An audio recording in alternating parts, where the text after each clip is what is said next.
വീട്ടിൽ തന്നെ വെച്ച്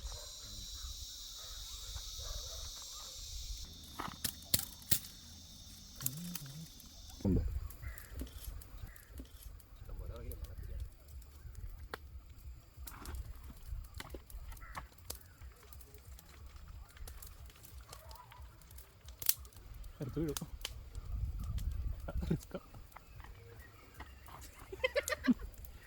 ചായക്കട ഇവിടെ വെറുതെ ഇങ്ങനെ കാണിച്ചു മര്യാദ കാണിക്കണമെന്നൂടെ തവണ ഇരിക്കുന്ന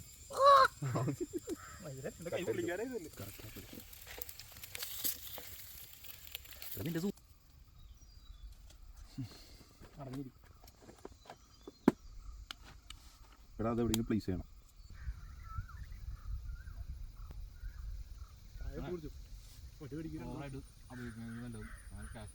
നോർമലി ചെയ്യാം